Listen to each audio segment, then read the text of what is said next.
Bueno, muchas gracias a todos, a todas. Empiezo por agradecer a quien nos recibe hoy aquí, a la decana de la Facultad de Derecho de la Universidad de Lomas de Zamora, por tu intermedio, al Consejo Superior, al Consejo Directivo, al rector de la Universidad de Lomas de Zamora. No es inocente, no es cualquier cosa que esta actividad se haga en la universidad pública.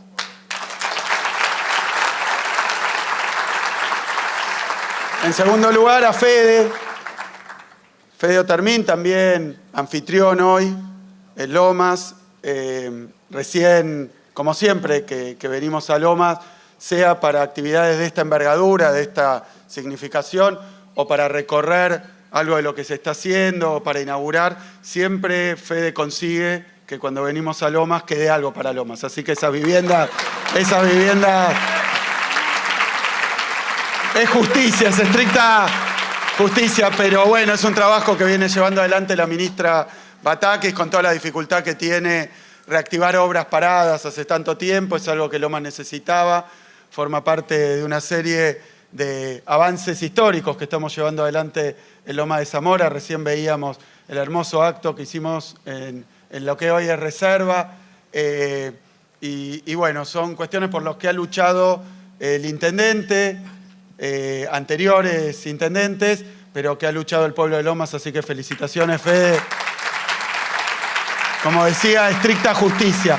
Luego, agradecerle al embajador de Brasil. Nos hemos visto algunas veces en esta etapa, en este periodo. Hace no mucho tiempo estuvimos también en Chascomús.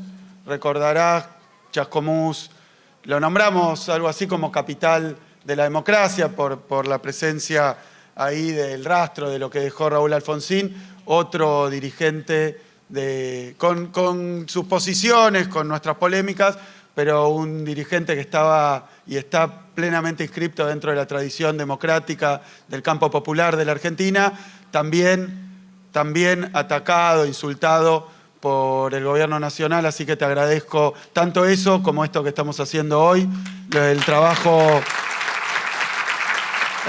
conjunto con la provincia de Buenos Aires, para la dificultad que tiene a veces para un gobierno extranjero, nacional, llevar adelante trabajos articulados con gobiernos subnacionales.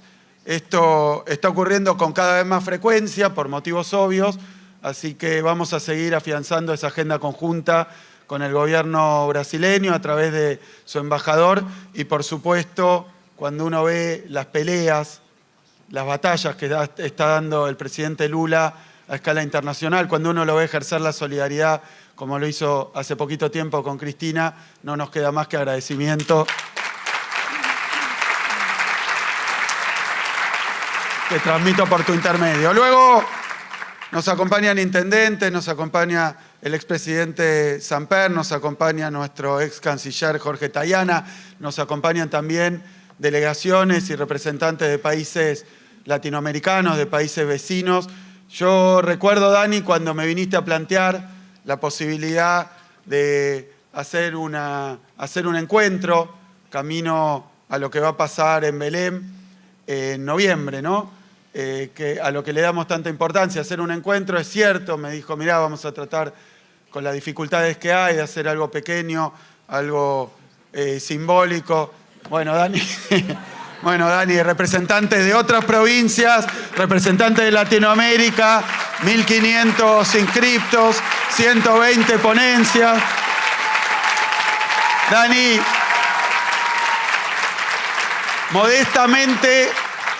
modestamente atribuye esta envergadura a que hay un interés. Bueno, el interés es algo que flota por los aires, ¿no? El tema es convertir ese interés abstracto en eventos de la importancia del que estamos viviendo, inaugurando hoy.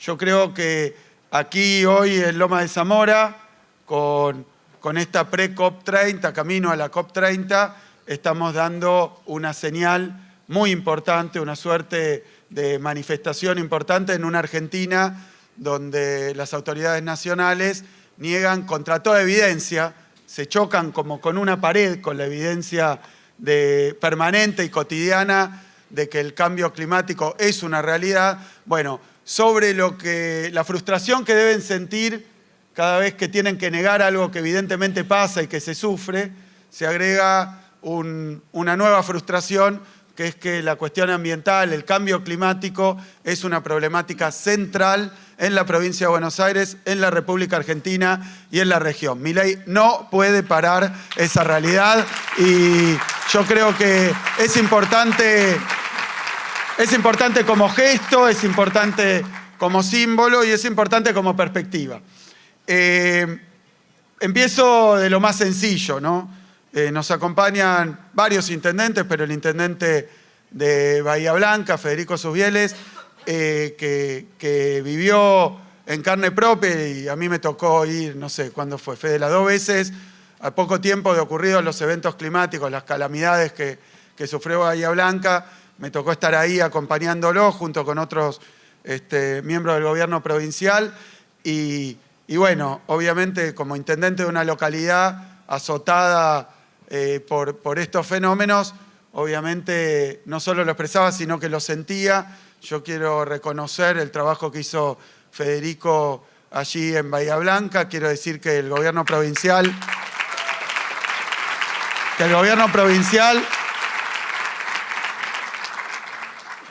acompañó desde el primer minuto, pero lo que me resulta más relevante es que estas catástrofes en un momento, sobre todo al inicio, aparecen en la tele, se convierten en tema nacional. Después, la dinámica de la comunicación, de la información, hace que el tema quede relegado, se olvide, pero recién empieza el problema para quienes lo sufren. Así que el trabajo de Fede desde el primer día, pero sobre todo el trabajo incansable de Federico durante todo este tiempo, donde todavía estamos trabajando en la reconstrucción de Bahía Blanca y al mismo tiempo en la preparación de un porvenir donde estas cuestiones no vuelvan a ser un problema. Así que gracias, Fede, también por hacerte el tiempo de estar acá.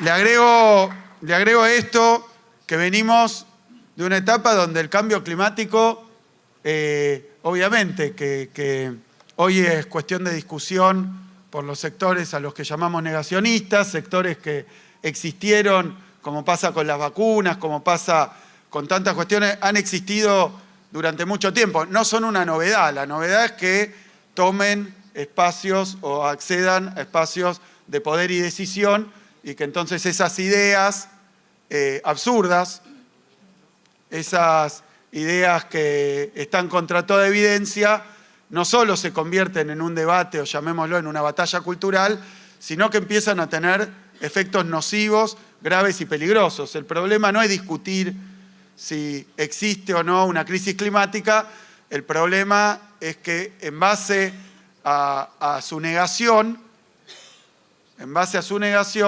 autoridades, factores, sectores, dirigentes con muchísimo poder de decisión, actúen en base a esas ideas y generen daño. El problema acá no es qué piensa el gobierno nacional, sino lo que hace y sobre todo lo que deja de hacer. Esa es la problemática que tenemos. Voy a dar un caso que tiene que ver con los fenómenos ocurridos en Bahía Blanca. Luego de Bahía Blanca tuvimos también enormes inundaciones en el norte de la provincia de Buenos Aires, pero voy a bajarlo a tierra con una visita que hice la semana pasada a Marcos Paz. En la localidad de Marcos Paz estábamos haciendo una obra que significa ampliar, mejorar un canal de desagüe, es un zanjón, ¿no? Un zanjón, pero es un canal artificial de desagüe para evitar inundaciones. Y me contaba el intendente lo mismo que observamos con fenómenos más conocidos y de más visibilidad. Me contaba que las lluvias promedio durante toda la historia en que hubo registro eran de 100 milímetros y que venimos de una secuencia, una sucesión de lluvias recurrentes de 300 milímetros. Es un canal que atraviesa el centro de la ciudad y que cada vez que llueve 300 milímetros, como ocurre allá con el Maldonado, con otra infraestructura que a veces tiene 80 años, 90 años. Bueno, el problema es que estaba diseñada, estaba preparada para situaciones que eran las obvias, las habituales, las normales, tal vez con alguna excepción. ¿Qué ocurre? Como ocurrió en el sur de Brasil, como ocurrió en algunas ciudades europeas, como ocurrió hace no tanto tiempo con el Mississippi, ¿no? Eventos climáticos que a veces desbordan lo que estadísticamente ocurría, entonces por supuesto que las capacidades previstas, que las instalaciones preparadas se ven superadas y eso genera un desastre social, un desastre económico, un desastre humano. Pero lo que estamos observando es que ya no se trata de hechos por fuera de los promedios, por fuera del registro, sino que empiezan a repetirse de manera recurrente, de manera sucesiva, y ya lo que era extraordinario se empieza a volver habitual. Se corre la norma, se corren los promedios. Lo hablábamos con el intendente Marcos Paz, como estuvimos haciendo con una obra faraónica que hay que hacer en Bahía para prepararse para esta situación. Repito, 80 años, no se desbordó nunca un canal, de pronto hay una tormenta que lo supera, pero de pronto vemos varias tormentas o varias lluvias que ocurren en lugares cercanos que si hubieran pasado en ese lugar también hubieran superado la capacidad. Es decir, que la infraestructura diseñada para trabajar en los promedios normales y en las situaciones normales se encuentra con el hecho de que lo que era normal se vuelve la norma. Eso es el cambio climático. Eso es el cambio climático. Esa es la crisis climática que tenemos. No que ocurra cada tanto una catástrofe climática, sino que eso se produzca con recurrencia, con habitualidad y de forma tal, y de esta manera se convierte en una nueva, llamémosla, norma, que está por fuera de la norma anterior. Y eso implica muchísimas, pero muchísimas decisiones que hay que tomar desde el punto de vista preventivo. Hablo de este zanjón porque era simplemente un zanjón. Es una obra de 17.000 millones de pesos finalmente. Hidráulica de 17.000 millones de pesos. Y la nombro porque tiene esta particularidad. Era una obra que venía llevando adelante en parte el gobierno provincial, nuestro gobierno, con una inversión, digo, de 17 millones de dólares aproximadamente, pero a partir de una calle, la calle Libertad, recuerdo el nombre, continuaba el zanjón, miren el nombre, ¿no? Continuaba el zanjón con una obra nacional que también lo estaba adecuando. Obviamente tenemos hoy la pantalla partida, incluso por una calle. Continúa la obra provincial, parada la obra nacional desde que llegó Milei. Y lo tenemos ahí, a una calle de distancia. Dos reacciones ante el mismo fenómeno, dos respuestas ante la misma situación y dos realidades que se van a producir. De un lado de esa calle, cuando terminemos la obra, van a estar más protegidos, más cuidados. Eso no quiere decir que ante eventos, obviamente, que superen lo esperado pueda ocurrir de nuevo una catástrofe, pero estamos preparados para abordarla. Y del otro lado de la calle está Milei, que paró la obra. Y mira a los vecinos cómo continúa de un lado y cómo se ha parado del otro. Y los trabajadores que estaban, porque la obra pública tiene este otro elemento, tiene el elemento de bienestar, el elemento de proyección, el elemento de inversión pública a largo plazo y tiene el trabajo que genera. Entonces, de un lado la obra parada, de otro lado la obra que continúa. Es una buena parábola, es una buena metáfora, es una buena forma de simbolizar lo que está ocurriendo en nuestra provincia de Buenos Aires con la cuestión de las inversiones vinculadas al ambiente, pero de las inversiones en todos los planos de la acción pública. Mientras el gobierno nacional desertó por motivos aparentemente ideológicos, como es parar la obra pública en general, que suponen que es mala, o porque no existe el cambio climático, porque las cosas siguen pasando, pero el gobierno nacional desertó y con un esfuerzo enorme, formidable, junto con los intendentes, el gobierno de la provincia de Buenos Aires continúa con sus compromisos, con sus tareas, dando respuesta y generando una perspectiva. Lo traté de hacer gráficamente porque se ve ahí. Pero este encuentro forma parte de la misma realidad. Forma parte de ese contraste, de esa diferencia, de ese choque de miradas, de perspectivas, de sensibilidades que estamos viviendo hoy en la provincia y diría que casi en toda la Argentina, ¿no? Donde hay un gobierno nacional que piensa, dice y hace de determinada manera y provincias como el caso de la nuestra, municipios, pueblos, porque aquí en la provincia de Buenos Aires no es que tenemos un Ministerio de Ambiente por una decisión que se tomó intempestivamente, sino que la llevamos a elecciones esa decisión. Nosotros dijimos que íbamos a seguir trabajando en la misma dirección y profundizándolo en las últimas elecciones. Dice Milei, yo hago esto porque me votaron. Bueno, nosotros también tenemos mandato del pueblo de la provincia de Buenos Aires para seguir llevando adelante la obra pública, la educación pública, la universidad pública, la salud pública y el ambientalismo popular. También tenemos mandato de la provincia de Buenos Aires. Y después, la vivienda, Fede, está parada. En la provincia de Buenos Aires tenemos 8.000 viviendas. Cuando asumimos el Instituto de la Vivienda, no era todavía ministerio, el Instituto de la Vivienda tenía de promedio, construía de promedio, el Instituto de la Vivienda de la provincia, 80 viviendas por año. Ese era el promedio desde hace muchísimo tiempo. Yo quiero decir que hoy tenemos en construcción y en marcha 8.000 viviendas en la provincia de Buenos Aires. Y seguimos, Fede, y seguimos. A pesar de las dificultades, de que nos quieren fundir a las provincias, de esta intención antifederal, nosotros seguimos trabajando. Y el gobierno nacional, al cambio de gobierno, tenía 16.000 viviendas en construcción, todas paradas. Todas paradas.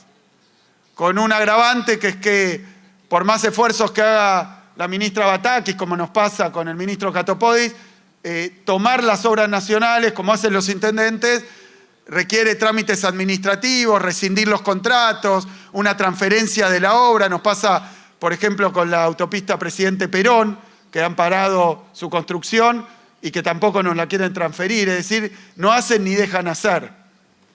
Pero yo quiero agregar un plus a lo que se está hablando en materia, en discusiones que hay acerca del cambio climático y el negacionismo. Yo quiero decirlo porque si no parece que simplemente es una cuestión de creencias, ¿no? Porque si fuera por evidencia científica no tienen por dónde empezar, incluso por constatación empírica y cotidiana. ¿Cómo vamos a venir de la peor sequía y pasamos a inundaciones sin precedentes y que alguien diga no pasa nada, es lo mismo de siempre? Hechos que no ocurrían hace 100 años, promedios que cambian. Bueno, algo está cambiando. ¿Qué está cambiando? El clima. Milei, hay cambio climático. Algo está cambiando, es el clima, hay cambio climático. Aunque no te guste, aunque no lo veas, aunque lo quieras negar, andá a decirle a la gente de Bahía Blanca, del norte de la provincia, a los productores, a la gente de acá del conurbano, de las cuencas que tenemos, esto está ocurriendo, es una realidad. Y entonces hay que dar una respuesta. Pero pareciera que es un tema teórico, científico, ideológico, del plano de la creencia, de la fe, lo que estamos discutiendo. Yo me permito decir que no es así. Que no es así. Que esto pasa con la teoría económica, que esto pasa con la teoría social, que esto pasa también, aunque a veces resulta más difícil entenderlo, con cuestiones que parecen de las ciencias naturales o las ciencias exactas, que parecen estar limpias y desprovistas de toda ideología, ¿no? Parece que las ciencias naturales contra las sociales son objetivas, neutrales. Y bueno, hace muchísimo tiempo creo que quienes tenemos un posicionamiento del lado del campo popular, nos damos cuenta de que no, de que permea la ideología, permean los prejuicios en todo el conocimiento, en todas las áreas de conocimiento, que no hay una división entre aquello que es objetivo porque es natural, porque es física, química o ciencias del ambiente, y en cambio para la historia, para la filosofía o para la economía hay una cuestión ideológica. No es así, permea por todos lados la cuestión ideológica. Pero, es decir, hay pensamiento dominante, hay escuelas teóricas que no salen de la nada, que tienen efectos. Y quiero marcarlo, pero además de constatarlo en general, quiero decir algo que me parece que es lo más importante para comprender de esta batalla cultural o de estas discusiones, de estos debates que estamos llevando adelante, por ejemplo, en punto al cambio climático. Yo me acostumbré a que cada vez que una teoría suena medio absurda, cada vez que una idea y que se defiende está en contra de la evidencia, de la realidad, de la experiencia, y bueno, preguntarse el por qué. Puede ser que haya gente que piense en esto por diferentes motivos, pero la pista lleva siempre al mismo lugar. La pista lleva siempre al mismo lugar, que es que atrás de estas ideas tan absurdas, tan descabelladas, tan contrarias a la evidencia, lo que se agita, lo que se mueve, lo que las impulsa, son determinados intereses. Acá parece que estamos discutiendo teoría, que estamos haciendo mediciones y viendo si tal cosa o tal otra.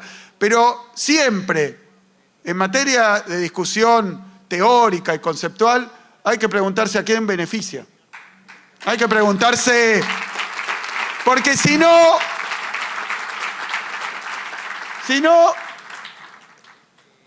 estaríamos discutiendo verdades, abstracciones, pero estamos discutiendo realidades y estamos discutiendo también acciones. Decía recién Daniela, el problema con el cambio climático es que los efectos son mucho más duros, mucho más salvajes sobre la población vulnerable. No hay ninguna duda.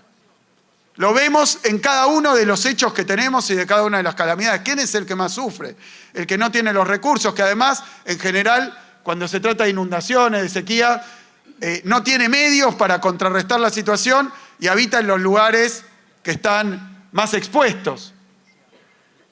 Porque por el costo de la tierra, de las propiedades, termina ubicándose la población vulnerable en aquellos espacios geográficos y urbanos donde hay más riesgo de inundación, donde hay más problemas climáticos, donde hay más contaminación. Todo eso lo termina sufriendo el pueblo trabajador, el pueblo pobre de Latinoamérica, de nuestra provincia, de la Argentina. Pero al mismo tiempo encontramos que quienes generan estas situaciones, quienes las producen, quienes las facilitan, quienes las permiten, son los sectores más ricos, más prósperos, más poderosos. Entonces fíjense que no es difícil comprender, que no es difícil entender que atrás de estas discusiones se agitan, se movilizan importantísimos intereses económicos. Que es en representación de esos intereses que quienes niegan el cambio climático están hablando, no en representación de la ciencia en general o de determinada doctrina, en representación de determinados intereses. Están financiados por esos intereses. ¿A quién le importa o quién puede querer que, por ejemplo, sabiendo que los efectos del cambio climático impactan con mayor dureza sobre los sectores populares, sobre el sur global, sobre los sectores vulnerables, quién puede querer que no se haga nada? Y bueno, aquel que lucra con esa inacción. Aquel que tiene más ganancias contaminando, que si se controla y se regula el proceso de descarga de residuos industriales, productivos, sobre los bienes comunes. Evidentemente hay intereses económicos. Hay que ser muy ingenuo para no entender que cuando aparecen estas ideas que parecen a primera vista absolutamente absurdas, uno dice, ¿pero por qué la defienden? ¿Y por qué tanta pasión? ¿Qué hay en juego? Bueno, hay guita atrás. Hay guita atrás. Entonces no hay que ser ingenuo con esto. Y no hay que ser ingenuo tampoco con las recetas que se dan para remediar los resultados de procesos muy grandes de daño del medio ambiente y sus consecuencias ambientales. ¿Cómo hay que arreglarlo esto? ¿Cómo hacer para arreglarlo? Bueno, hay quien dice que se ocupe el sector privado. Lo escuché al presidente de la Nación decir, bueno, si una empresa contamina, tienen que ir los vecinos, ponerse de acuerdo con el empresario, ver quién paga, según los efectos y las causas. Bueno, eso es una ridiculez, es absolutamente absurdo. Es insostenible, pero es lo que dicen. Pero es lo que dicen. Entonces, ¿cuál es la respuesta que tenemos que dar? En primer lugar, que el cuidado de los elementos, del ambiente, de los recursos naturales comunes, es algo que no va a hacer ningún privado. Lo tiene que hacer la sociedad en su conjunto. Y cuando lo hace en la sociedad en su conjunto, es que actúa el Estado. Cuando quieren sacar al Estado, es porque quieren que nadie cuide nada, que se salve el que pueda, que se sacrifique el que no tiene los recursos.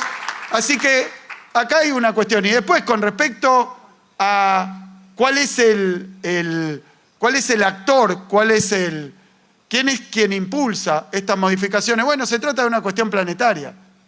No es un tema ni de vecinos, ni es un tema del municipio, ni es un tema de la provincia, ni es un tema siquiera solamente del país. Tiene que ser un tema regional, tiene que ser un tema planetario, tiene que ser un tema mundial. Por eso también uno empieza a entender de dónde proviene el ataque contra los organismos multilaterales, contra las instancias internacionales, donde estas cuestiones se pueden discutir, se pueden analizar y después se pueden empezar a mitigar y a solucionar de manera conjunta por el concierto de los países. Por eso el ataque, por eso esa derecha global no solo manda al vecino a resolver la contaminación con el gran empresario multinacional, cosa que nunca va a ocurrir, sino que además quiere disolver, quiere diluir y quiere desarticular los mecanismos que se implementaron para que estas cuestiones se puedan tratar de manera global, con responsabilidades globales. Porque después lo otro, ¿quién es la víctima? La principal víctima del cambio climático, evidentemente, los sectores populares, los países más pobres. ¿Quién tendría que ser, según esta biblioteca? Y bueno, como lo sufrimos más, resuélvanlo ustedes.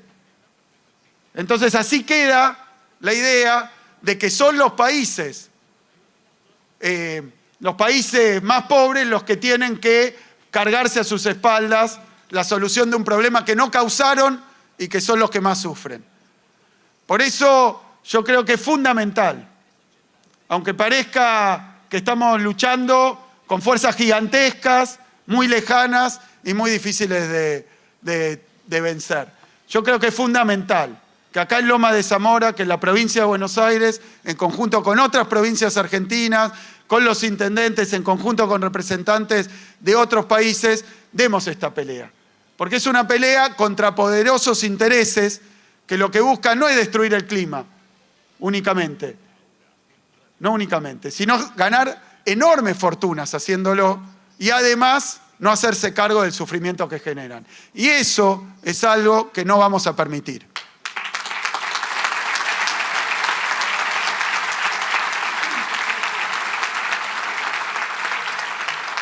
Así que, bueno, felicitaciones por la organización. La verdad que es una enorme alegría que haya desbordado las expectativas porque existe esa necesidad y cuando hay una necesidad, saben ustedes que nosotros tenemos la obligación de hacer las cosas que hay que hacer. Así que muchísimas gracias a todos, a todas.